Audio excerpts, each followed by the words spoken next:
that in a way, what you need to see happening is you need to see some pride in the shirt. I mean, Casemiro will want to come on. I'm sure he will come on. He should have come on 20 minutes before.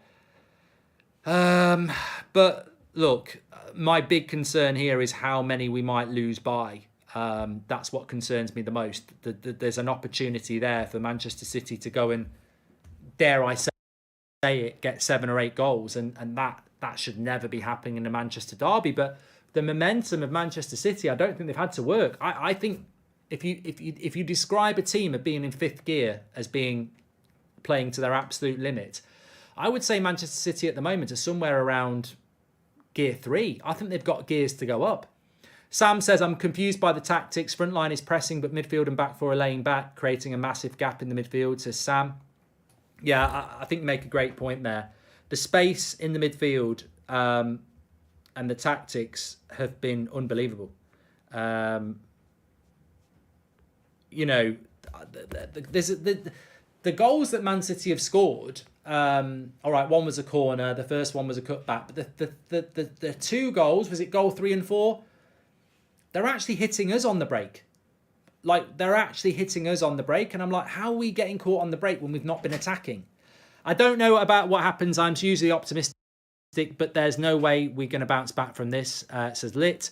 Haaland hat-trick guaranteed. We don't have anything to offer in midfield, says George. Casemiro on and tried to control the damage, says Antonio. Hi, Mark. They're not even trying to tackle City, says Shane. What would I do at half-time? Honestly, I'd be losing my shit.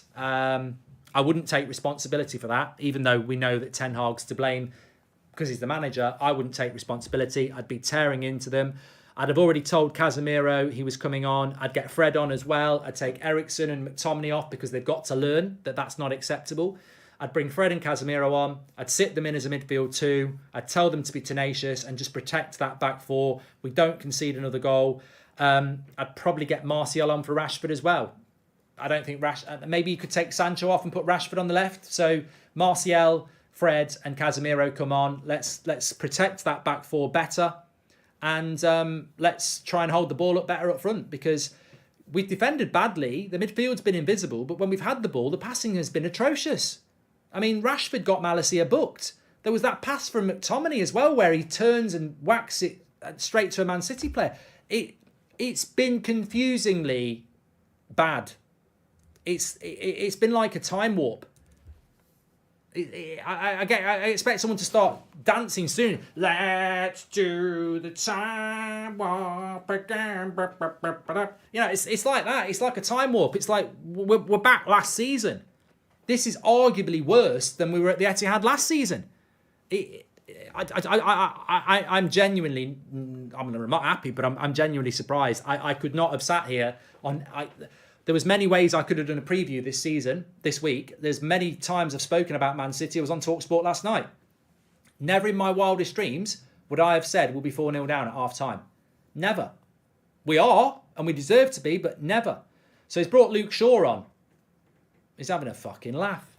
Luke Shaw is the only sub we're making. Hopefully Erik Ten Hag subs people off for next game, says Cabs. What? Luke Shaw, the only sub?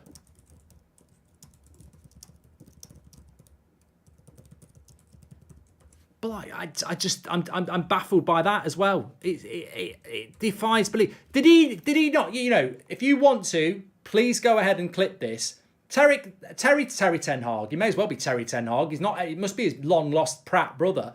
Erik Ten Hag clearly did not want to sign Casemiro. It's becoming very, very obvious that he did not want to sign Casemiro. He should have brought him on with 20 minutes gone. And then at half-time, after our worst midfield performance, I mean, an invisible midfield performance, he doesn't change the midfield. I don't get it. Are we trying to get stuffed? Well, we already are. We're like a Christmas turkey saying, put some more stuffing in. It could have been 5. De Gea with a save early on. The midfield's just not there. Where is it? Oh, this is going to be a long half. Fasten your seatbelts. In fact, take your seatbelts off and run. This is going to be horrible. So Luke Shaw's on for Malacia. How does Malacia get taken? Somebody, one of you at half time said Malacia was having a good game. Player ratings is going to be interesting.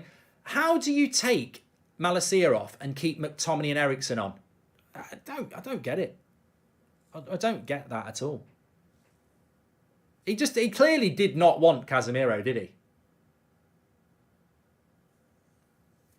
Clearly didn't. Oh, so many notes to take here.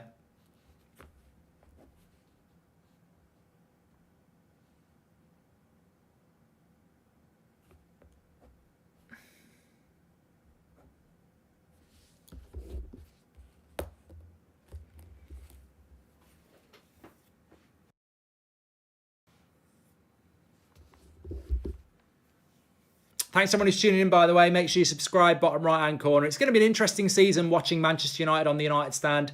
Live every night at 8 o'clock. Got the fan forum after this. Match reaction with the player ratings. Live every morning at 10 o'clock. Lindelof's on. We've used 2 subs. Yes. He's making these players responsible for their own crap. Game's over a long time ago. No way we're coming back, says Mario Franco. Yeah, but he's brought Luke Shaw on.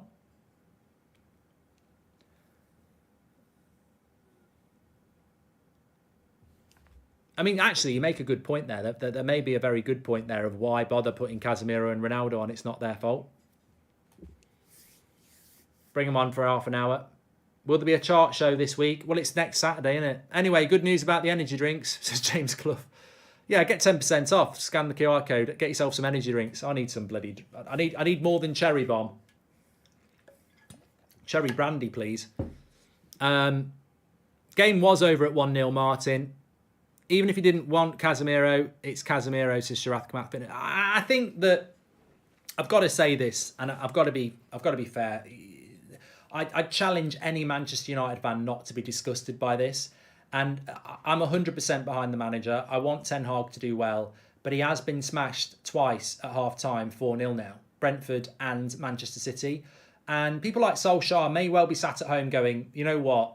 Ten Hag's this new genius. I was never 4-0 down once at half-time, let alone, I think he was, but you know what I mean.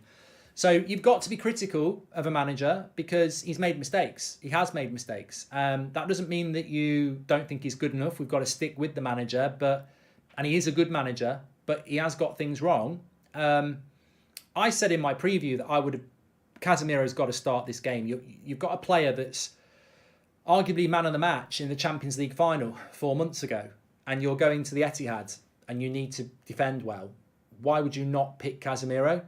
So I would have picked Casemiro, but I also said he probably won't, and we've got to back that because he's going to stick with McTominay, who's been in form. He could have dropped Eriksen as well, so it's not just McTominay. The manager's got it wrong. He's got things right. He's got things wrong. I don't have a problem with him picking McTominay, and I didn't moan about the team, but I would have picked Casemiro, and it couldn't have been any worse with Casemiro. So obviously, if you said you would have picked Casemiro, you're right, and you're right over the manager because it simply couldn't be any worse with Casemiro starting the game over McTominay or Eriksen. So yeah, he should have started, but I can't moan about the starting lineup. It was what I expected him to do. Those players should be performing better. I'm convinced Scott has some dirt on the club, says Nog. How the hell is Casemiro not on, says Mo. Ten Hag playing it smart and saving players for the next match, says Josh. Has he been ordered to play McTominay, says Red Devil Slang. And I'm very confused, says Nickette. Why is this stubbornness all about? Does he realise we can get thrashed? Says Nickette. We've already been thrashed, haven't we? No, he's not being forced to pick McTominay. He's not being forced to pick Rashford. I think he's learning why those players get criticised a lot. The biggest problem with Man United is, I mean, there's a centre-back running through the midfield here. Akanji's just ran through Bruno, Rashford and Sancho. Another corner for them here. The big thing about Manchester United is, and any United fan would observe this, and any rival fan would observe this, the big problem with Manchester United is that consistency is the problem. We are capable of beating an Arsenal or a Manchester City or a Chelsea or a Liverpool. But we're also capable of this. We're also capable of getting smashed by Brighton or Leicester or Brentford. We're so inconsistent. It's really, really difficult to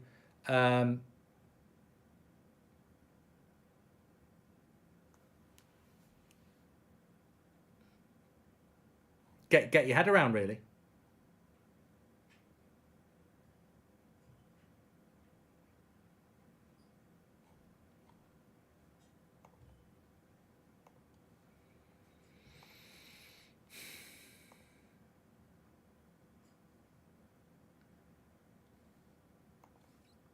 Yeah, I don't want it. I genuinely don't want it, and I am Glazers out. I am, but I don't want to hear about Glazers out because that's just an excuse for this shit.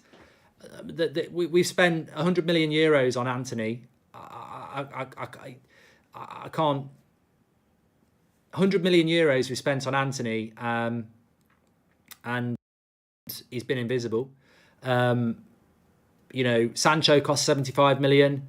Marcus Rashford's this amazing player. He's been quiet. 60 million, crap.